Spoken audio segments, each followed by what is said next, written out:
Hello my dear listeners, welcome back to my channel. मेरा नाम है मिस एम और मैं आप सबको सुना रही हूँ क्रिकेटर वाला प्यार एपिसोड 10। रुद्र आयुष को विटामिन एम के बारे में बता रहा था, उसके बिजनेस रिलेटेड और उसके कॉन्फिडेंस के रिलेटेड। उसके आगे इंटरव्यू को आगे बढ़ाते हुए आयुष कहता है, फिर आगे अभी तो की स्टोरी बहुत ही लंबी है, हमें और भी जानना है। उसकी बात पर रुद्र मुस्कुराते हुए कहता है कि उसके आगे कुछ नहीं, ज्यादा कुछ तो हुआ नहीं था। हम दोनों ने नंबर एक्सचेंज किया, फिर नेक्स्ट डे शाम को हम लोग अपनी अपनी फ्लाइट से अपने अपने सिटी चले गए। मैं पटियाला पहुंच गया, वो सूरत पहुंच गई। मैं एक हफ्ते के बाद अहमदाबाद पहुंचा क्योंकि मेरी दूसरी सीरीज स्टार्ट हो रही थी। तो और उसी के साथ विटामिन एम का मैसेज आता है कि आरव आपसे मिलना चाहता है, तो हम कब बात कर सकते हैं। तो मैंने बोला पॉसिबल तो नहीं है, पर आप चाहो तो हम कॉल पे बात कर सकते हैं। तो फिर हमारी उसी दिन शाम को कॉल पे बात हुई। उस टाइम पे हमने वीडियो कॉल पे बात की थी, पर उस टाइम पे मैडम दिखी नहीं मुझे। उसने आरव के साथ मेरी बात करवाई, मैंने आरव से बात की और फिर उन्होंने फ़ोन रख दिया। ऐसा कंटिन्यूअसली हर बार जब भी बात होती थी तब यही होता था। कैजुअली मैडम मैसेज करती थी कि आरव को आपसे बात करनी है, और टाइम फिक्स होता था, उस टाइम पे वीडियो कॉल पे बात होती थी। और मोस्ट इम्पोर्टेंट, उस बीच में ना ही विटामिन एम ने मुझे कभी मैसेज किया, कॉल किया, या फिर कैजुअली कभी पूछा भी नहीं क्या कैसे हो। वो सिंपल सा उसका एक था, hello, hi, how are you, बस।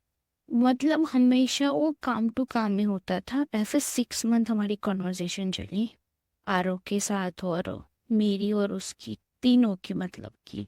इसीलिए आरव हमारे लिए स्पेशल था, क्योंकि वो हमारे बॉन्ड के लिए था। फिर ऐसे कंटिन्यूसली होता गया 1 साल हो गया, ठीक है। उसके बाद फिर से एनपीएल स्टार्ट हुआ। इसी 1 साल के बीच में विटामिन एम को किसी स्पोर्ट में इन्वेस्ट करना था। उसे पर्सनली क्रिकेट में इंटरेस्ट था, इसीलिए उसने वर्ल्ड क्रिकेट एसोसिएशन ज्वाइन किया। उसको ज्वाइन करने के लिए उसके पास बिल्कुल एक्सपीरियंस नहीं था, क्योंकि उसके लिए बिल्कुल नई फील्ड थी। उसको फील्ड पे कैसे काम होता है, कैसे क्या लोग हैं, वो उसको पता था, रूल्स रेगुलेशन वो सब, पर back hand of the field क्या होता है उसको कुछ नहीं पता था। तो इसीलिए उसने, मैं जो फ्रेंचाइजी मतलब गुजरात के लिए खेलता हूँ, उसी के साथ उसने टाइप किया, और वो पूरे एनपीएल के टाइम पे हमारे साथ ट्रैवल किया, उसने वो सीखी। और इन सब के बीच में उसने बोला था कि मैं आउट ऑफ सिटी हूँ। उस टाइम पे उसने आरव के साथ मेरी बात तो करवाई, पर हमेशा कॉन्फ्रेंस कॉल पे करवाई। मुझे लगा कुछ काम होगा उसको इसीलिए, पर वो पूरे 2-3 महीना मेरे साथ ट्रैवल किया, क्योंकि वो उसी फ्रेंचाइजी में आके उसने ट्रैवल मैनेजमेंट से लेके फील्ड मैनेजमेंट तक सब कुछ सीखा उसने। और वो हमेशा आती थी, हम सबके साथ ट्रैवल करती थी, और मुझे नहीं पता था कि वो वही है, क्योंकि वो हमेशा कैप में होती थी और मास्क में होती थी। वो पूरी टीम के साथ ट्रैवल किया उसने, उन लोगों के साथ बैठी रही, और एज अ नॉर्मल एम्प्लॉय कैसे कोऑर्डिनेशन के लिए काम करता है वैसे रही वो, क्योंकि उसको नॉलेज चाहिए था। उस टाइम के दौरान भी मुझे पता नहीं था कि शी इज, कि वो विटामिन एम ही है, क्योंकि वो हमेशा मास्क और कैप के साथ रहती थी। ये बात तो मुझे बाद में पता चली।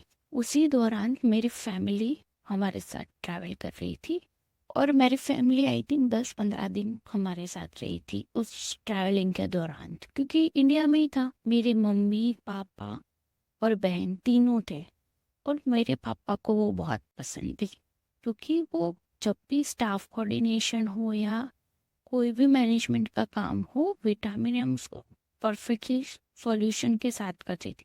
और मोस्ट इम्पोर्टेंट, हम सबके साथ वो मास्क में रहती थी। मेरे पापा मम्मी के साथ वो विदाउट मास्क घूमती भी थी, और उनके साथ पूरा गुजरात घूमी है वो। मम्मी पापा के साथ वो नाइट आउट के लिए भी जाती थी, मतलब रात को 10-11 बजे वो लोग निकल जाते थे, खा पी के मजे करके वापस आते थे ऐसा। मैं हमेशा ढूंढता रहता वो कहाँ गए, मुझे पता नहीं चलता था, मैं क्योंकि मैं तो प्रैक्टिस में लगा हुआ था। फिर उन दोनों का कांड हुआ, उसी के साथ हम लोग फाइनल में थे उस टाइम पे। और उस टाइम पे जब हमने फाइनल खेला, उस टाइम पे विटामिन एम के मम्मी पापा भी अहमदाबाद आए थे फाइनल मैच देखने के लिए। आरव तो अहमदाबाद में ही था, आरव भी आया था, सब कुछ हुआ।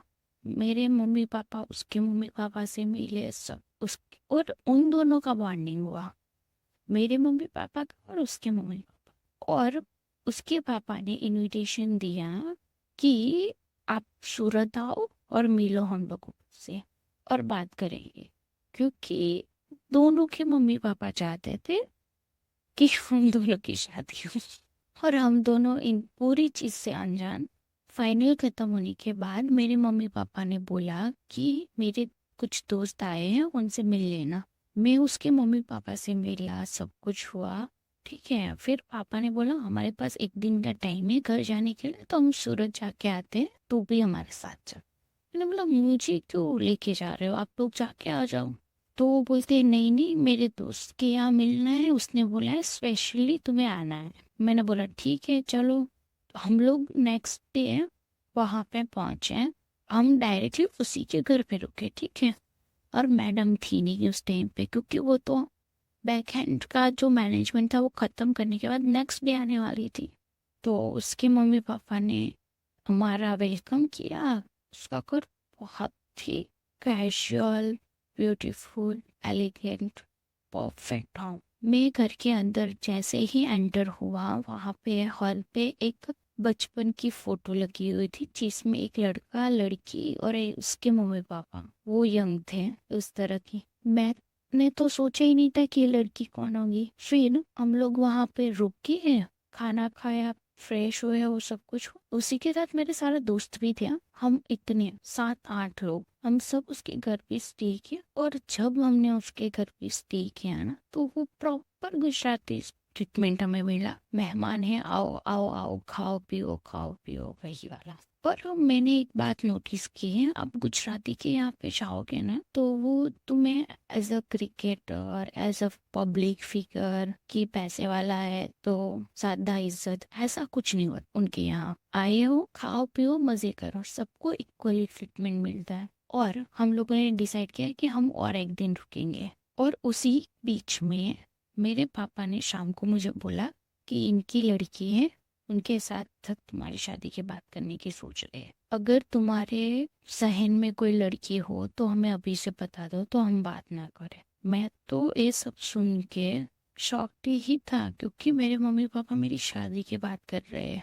और आज तक उन्होंने कभी मुझे शादी के लिए प्रेशर नहीं किया था, ना ही उन्होंने मुझे कभी भी बोला था कि शादी कर, गर्लफ्रेंड बना। आज के लिए बस इतना ही। अगर आपको मेरी कहानी पसंद आ रही है तो चैनल को सब्सक्राइब करना, वीडियो को लाइक करना और शेयर करना मत भूलना, और बेल आइकन को भी दबा देना ताकि आपको नए एपिसोड आए तो आपको नोटिफिकेशन मिले। Thank you. Bye bye.